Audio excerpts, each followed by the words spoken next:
Hey everyone, welcome to the Anime Throne. I'm your host, the one and only King freaking Kansas. As you guys can see, I'm outside in the car bringing you my official, anime TV series review on Komi Can't Communicate. Came out in 2022. It's about 24 episodes long, guys. One season, even though some places have listed as two. Could be 12 and 12. It kind of felt like that because it feels like there's a summer session, then a winter session of this, but it was all together, streamed in on Netflix. It was directed by several people. I couldn't find a particular director for an episode based on the manga comic. You guys go check it out for yourselves. Let me give you a brief synopsis, guys. Basically, an elite and aloof schoolgirl, Komi, is in fact withdrawn and anxious about communicating with others.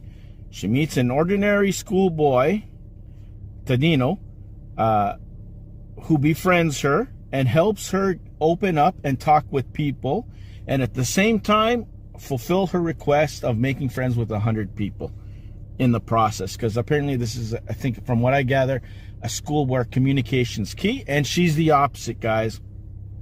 She is suffering with anxiety and communication disorders. Something happened and she kind of kept quiet. As the series goes along, she kind of opens up to Dino, her buddy, and she kind of, I think it was the second or third last episode, and she reveals why she is a little bit of the way she is, and she's kind of so fearful to express herself and speak. This is a well done story, guys. It's nothing like mind-blowing, but it's very sensitive and very delicate with the way it deals with its main character, because, you know, the main character is not ugly. She's one of the most beautiful girls in the school, but she's reserved. She's dressed proper. People are gawking and throwing themselves at her, guys and girls, you name it. There's one little girl who's a kind of like pretty much a creep who wants to see her boobs or touch her boobs or see her on, like, crazy shit like that. You got stuff like that. So you got a little bit of humor in that sense that could offend some people and kind of disgust other people, which, you know, it's a balance of both, guys. But it's school kids communicating with each other, people trying to communicate with her, but because she's not able to do so, she comes off as a stuck-up person and all that stuff. And at the same time, she's always trying to kind of push herself, and her buddy Tadano helping her to kind of like do things that she'd not normally do, you know, because people tend to be overprotective of people like that. But, you know, to go in order, like say a sub, pain in the butt. How does she do it without speaking the words? Because she uses a notebook to communicate and stuff like that, because that's a theme from day one all the way. And very rarely does she use her voice, and even the phone calls. People call her, you're kind of like hearing noises on the other side, but nothing coming through, so people can get frustrated on both ends. And at the same time, you see this beautiful relationship between a boy and a girl build up, and you kind of see how they have feelings towards each other, but they haven't been fully expressed. And at the same time, he's trying to introduce people to new things, new activities, new friends. So every, I want to say, second or third episode, because it's 24 episodes, guys, about 24 minutes long each one, maybe less, and they kind of blend in all together, so you have to follow them in order. Different characters, different ideals, different things. They have little passions, you know, getting her to do a little bit different in her life. You know, I'm telling you, school is one issue. Then you got her trying to go out with him, and he's kind of like fighting his feelings. He doesn't want to mess things up with her. I'm telling you, it's well done in that sense.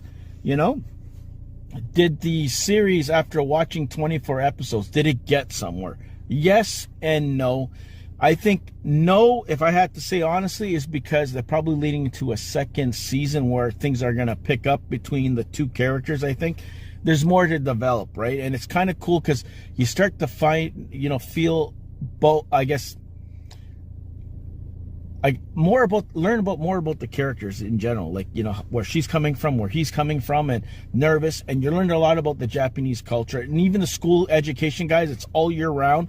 They got their little breaks here and there, their summer break, their winter break, and then holidays, Christmas, how they celebrate, Valentine's Day, and what does it mean, and what do you do, what do you get for a person.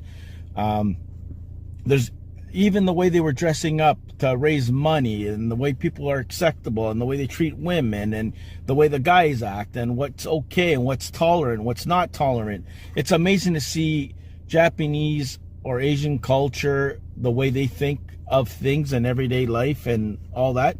School is different too. There's even a thing was called what is it? I want to say White Flag Day or something, or White Day or something like that. And it's, you give gifts to the opposite sex. Kind of like if you give them chocolate, it's a little bit more on the romantic side. If it's candy, it's this way. If it's nothing, then you're just nothing at all, kind of thing.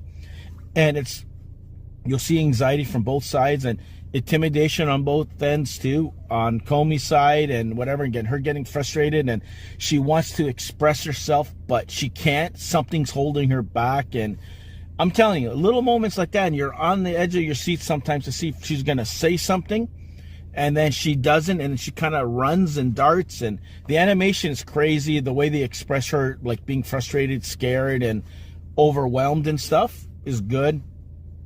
But they've done it in a delicate way that they're not making fun of anybody who's suffering from any of these disorders and stuff like that. You know, it shows you suggestions, and even every episode there's a voiceover that says something about people who suffer this and all. You know, they go in descriptive, whatever. But I liked it. Would I watch it again? Maybe, but not now. Would I recommend you guys checking it? Yes. Is it the best anime, anything I've watched so far since I jumped back in? No, it's not the best. You know, there's Suzumi and all that stuff that are above, and a fragrant flower blossoms with dignity. That's my number one so far from what I've dived back into. There's so much more coming your way, guys. I'm going to be doing some more TV series, maybe a few movies now, just to kind of take a break with the TV scene and then jump back into, because it's a lot. I'm spending 2, 3, maybe even 4 days to watch 24 episodes, and there's just so much. Once you start watching, you can't stop. Just like this. It's nothing that it blows your mind that, oh my God, I'm dying to see, but you just want to follow the journey of the two characters, especially Komi. You want to see if she's going to be able to speak. She does manage, so I'm not going to lie to you.